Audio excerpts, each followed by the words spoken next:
Hi,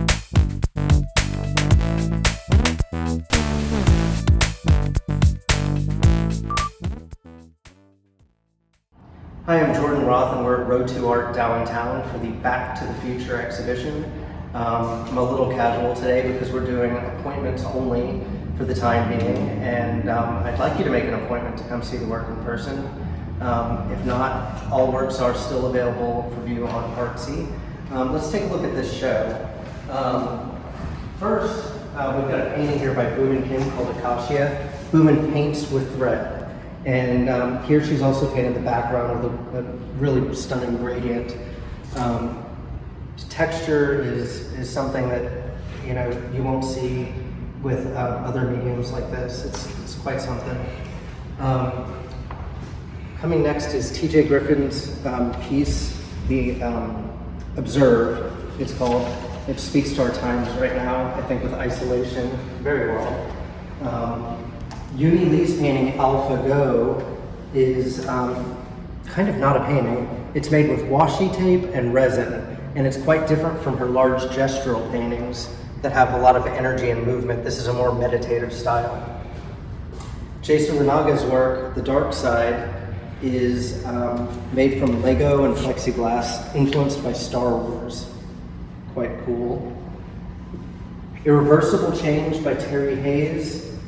Wow, does that speak to our times now? It's quite apocalyptical. Terry's work is influenced by biblical stories as well as mythology, and also art by outsider artists and global art altogether.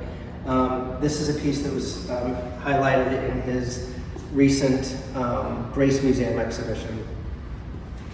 Two pieces by Julian Pinkston. He's a Houston-based artist who was really fond of this impasto technique, a lot of texture as well here. I like the painting, I like both paintings a lot. I like on the right, this blue tape is not tape, that's paint.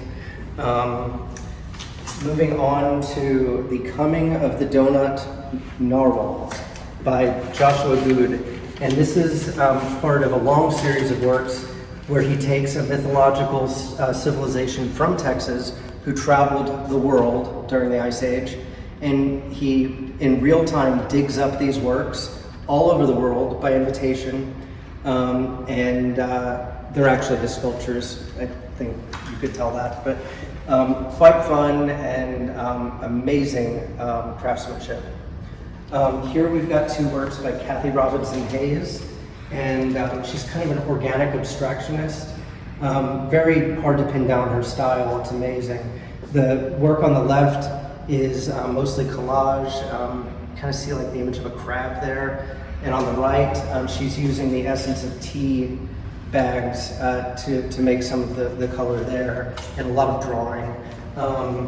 From the Anonymous Profile series, which is new to Jesse Mraz, this is the first of the edition of the series, and it's untitled. Next, we've got Alex Paulus. He's a Memphis-based artist. Interesting to note that the eyes and the mouth are upside down in this painting.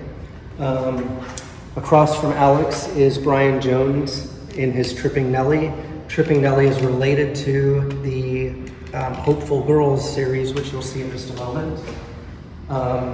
Brian Scott is represented here with a piece from his Kama Sutra series, about 2011.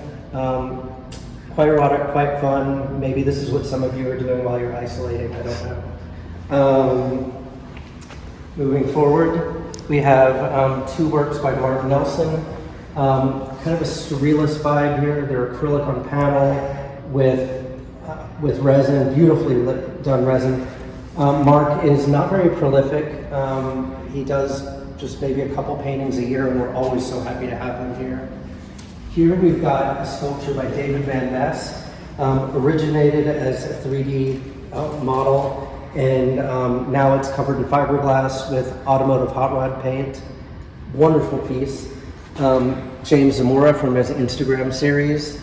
Over here we've got The Hopeful Girls that I told you about by Brian Jones.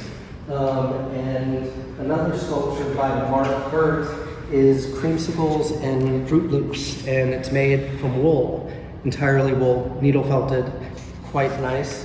And then lastly, this painting by Erica Stevens is from her Frosted Floral series from a few years ago.